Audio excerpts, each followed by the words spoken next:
You live in such a nice house, huh? Just so you know, your room is gone. The person who had moved into my home while I was away was my estranged older brother, who I hadn't seen in a while. This new house, where I live with my husband, was purchased by me. Yet, my brother acts as if he already owns it. It's like a takeover, and when I protested, he smirked maliciously. Don't say such harsh things.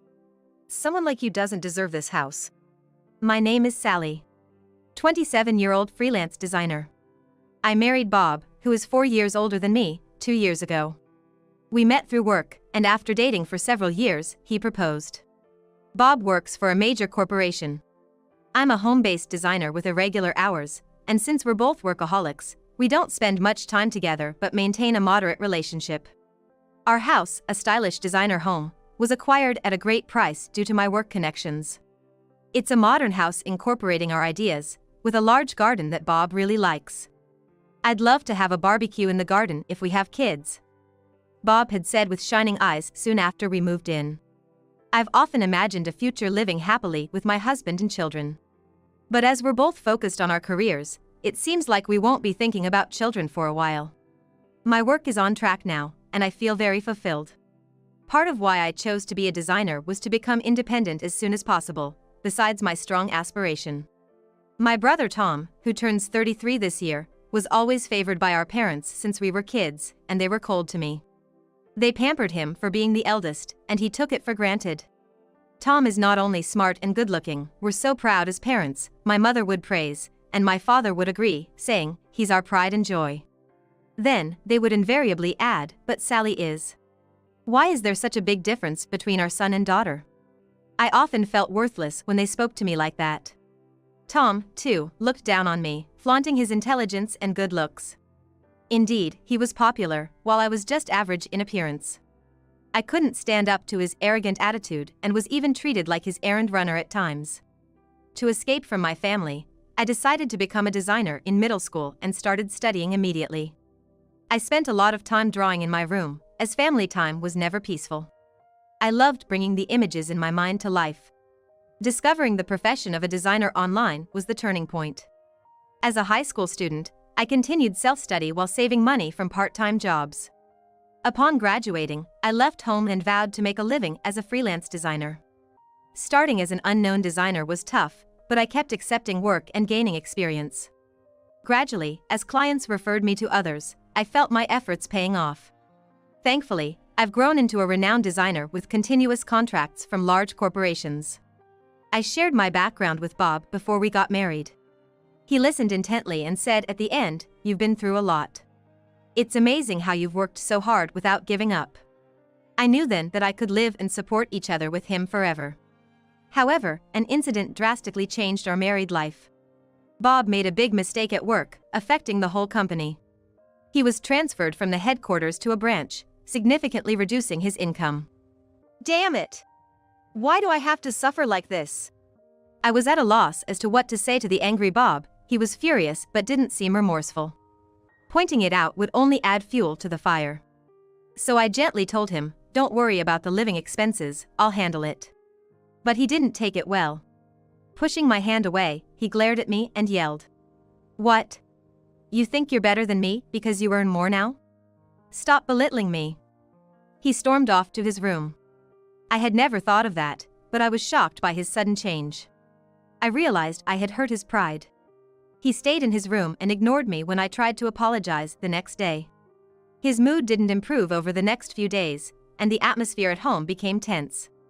We spent less time together, and our conversations dwindled. Bob started going out more for work and social events. My work was busy, and we couldn't find time to talk properly. Despite living in a beautiful designer house, our relationship cooled down. After 3 months of this, I had to leave for a 2-night business trip. Bob, having weekends off, was probably out. As he often stayed out late recently, he often didn't come home until Sunday night. But when I got home around noon, surprisingly, Bob, whom I thought was out, seemed to be at home. Moreover, there were 2 unfamiliar pairs of shoes at the entrance. One pair was men's sneakers, and the other, high heels that a young woman might wear. Wondering if Bob had a friend over, I entered and headed straight to the living room. Along the way, I heard voices chatting and laughing, so it seemed he indeed had company. But the scene that greeted me as I entered the living room, saying I'm home, was totally unexpected. There were Bob and a couple, a man and a woman, sitting across the table, enjoying a meal together.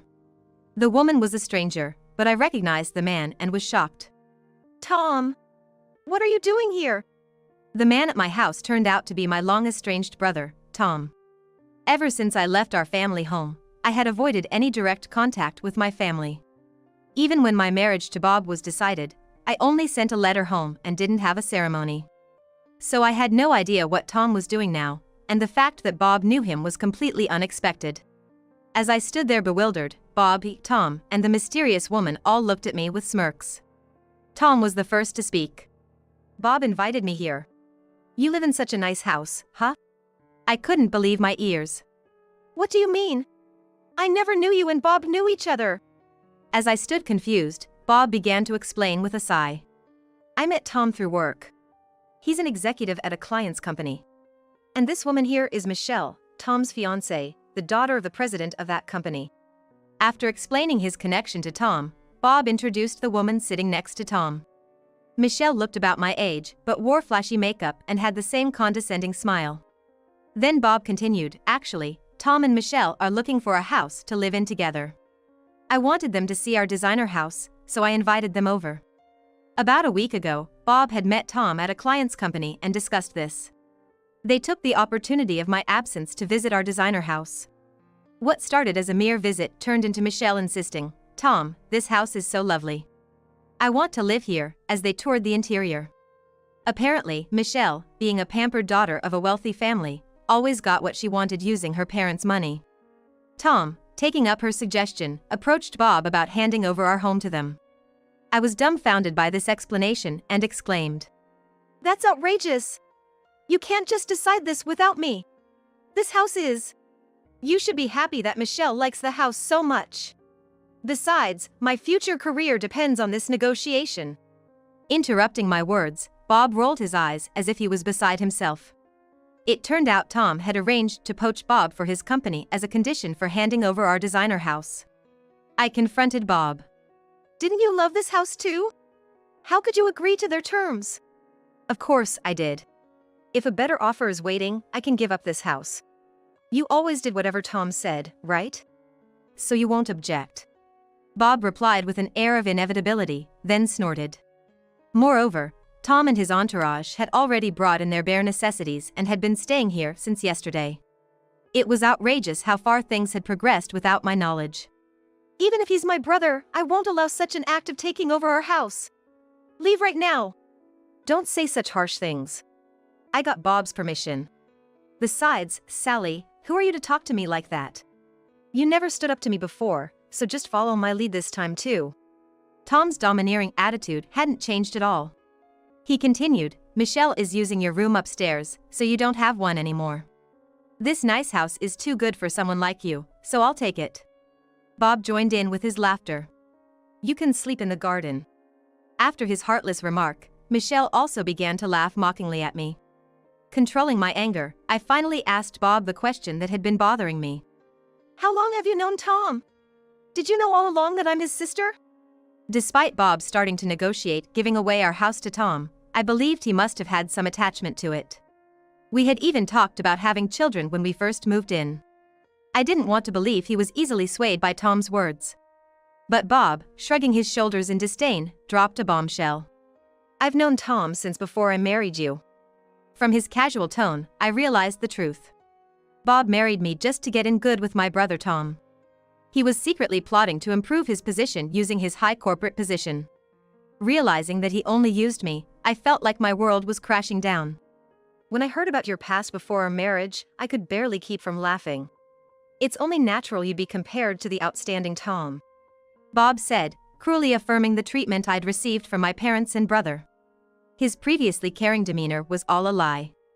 Watching Bob, now freely expressing whatever he wanted under Tom's influence, I knew I couldn't continue this marriage. Okay, I get it. I won't interfere with you guys anymore, do as you please. I said calmly and quickly headed to my office, disgusted with all three of them. Their cheers and laughter followed me from behind. I opened my laptop, trying to focus on the work project from a recent contract to calm myself. Soon, I heard commotion outside my room. Thinking Bob and Tom were up to something, I went to confront them, but the door wouldn't open. It seemed blocked from the outside. It seemed like something heavy was blocking my path from the outside, but my head remained calm. I sighed deeply, realizing the extent of their harassment. They probably expected me to beg to be let out for the bathroom. But I remained calm and pulled out a small key from my desk drawer.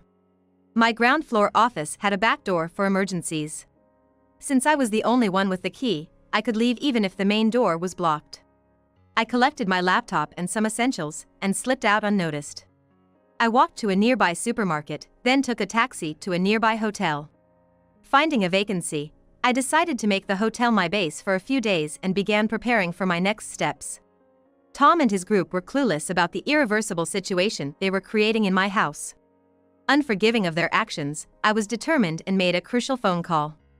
Over the next few days, I intermittently checked my home's security cameras via my smartphone. It seemed Bob and Tom were away at work during weekdays, and Michelle often left the house too. Seizing the opportunity, I returned home once when they were all out, moving the rest of my belongings to a storage unit. As Tom said, Michelle was using my room, and many of my personal items had been discarded. Thankfully, everything I needed was in my office. After that, I moved from the hotel to a short-stay apartment. Since escaping, I've been ignoring numerous calls and emails from Bob and Tom. I wanted to block them but decided to wait a little longer. About a month later, as I was finalizing various arrangements, I received a call from Bob. He sounded panicked on speakerphone, with Tom's anxious voice in the background. Hey Sally. What have you done? Why would you sell the house without telling us? Bob and Tom were clearly frantic, and I could hear Michelle screaming in the background. They were probably in chaos back at the house. I told them calmly. It's not Tom's house to begin with. Plus, I'm the legal owner. I simply decided to sell it and contacted a real estate agent. Don't joke with us. We knew you were the owner, that's why we kept calling you, but you ignored everything. Tom's desperate yell came through. Apparently, when I agreed to hand over the house to Bob, he mistakenly thought that the house became his own, but they must have realized the house was still in my name after I left. It was a house I proudly designed and built myself. Sad as it was to let it go, my resolve didn't waver. I'd arranged for its sale right after leaving, and the valuation was scheduled for today. Change your mind now. Instead of selling it, Tom and Michelle can live there. Tom pleaded desperately. But I firmly replied, that's impossible. Why not? Haven't you guys checked the mailbox for any mail? I asked, sensing confusion on the other end of the phone. During the time I lived with Bob, checking the mail was my task since I worked from home. Bob wasn't in the habit of looking at the mailbox, and neither Tom nor Michelle probably cared about it. I hadn't been back for a while, so I imagined the mailbox must be full. What's this about? Suddenly, Michelle's angry voice cut through. From her reaction, I gathered she had gone to check the mailbox. There should have been an envelope in the mailbox addressed to Tom and Bob. I heard them both gasp as they saw what was inside the envelope. I had hired a private investigator to look into Bob's affairs when I left the house. Bob always said he was going out for work or drinks on his days off, but it was too frequent, raising my suspicions. The investigation revealed his infidelity. They also found that Tom was secretly involved with a woman other than Michelle. The envelope I sent to the house contained photos of both Bob and Tom cozying up with young women, entering hotels. I had seen them before sending them. Michelle must be furious seeing those photos. I can't believe you cheated on me with another woman. I'll tell my dad and get you fired. Wait, Michelle, this is... Tom stammered, probably pale-faced. However, I calmly asked Michelle, who was blaming Tom as if she were the victim. Did you also find something addressed to you? She stuttered, huh? Along with the photos, there should be a list of missing items from the house. You recognize the items on that list, don't you? I continued as Tom and Bob started murmuring, what's that? They had found that Michelle was stealing valuable items from the house. Many of my belongings, which I thought Michelle had discarded, had actually ended up with her. Many had already been sold. Michelle, your actions amount to grand theft. I'll be reporting this to the police, just so you're prepared, I informed her. Wait! I only borrowed them. The amount of stuff listed isn't just borrowed level, you know? I countered, and she fell silent. Soon followed by sobbing. Please, don't report this. What would my dad say? Ignoring her pleas, I turned to Bob, who had been silent. Bob, are you listening? I don't intend to live with you anymore. We'll discuss the divorce formally later. I've already sent a lawsuit to the woman involved too, I said, but Bob didn't respond, probably in shock. I sighed and finally addressed Tom, ready to confront him. Tom, I couldn't stand up to you as a child, but I can't forgive you for what you've done this time. I won't be controlled by you anymore. Don't ever contact me again. After I said this, Tom, apparently enraged, cried out, "Are you even family?" I couldn't hold back my anger anymore. Don't joke. Don't rely on the word family just now. You never treated me as family. Despite my rebuttal, Tom continued to rant. Unable to bear it any longer, I ended the call unilaterally. Later, I met Bob to discuss our divorce. We chose a cafe we used to frequent during our relationship. Seeing Bob there didn't bring back any happy memories, and I quickly presented him with the divorce papers. It was already signed by me, needing only his signature. However, he never consents to the divorce. Think it over, will you? I lost the chance to get a position at Tom's company because of this mess, and I'm struggling at my current job. If we divorce now, my situation will worsen.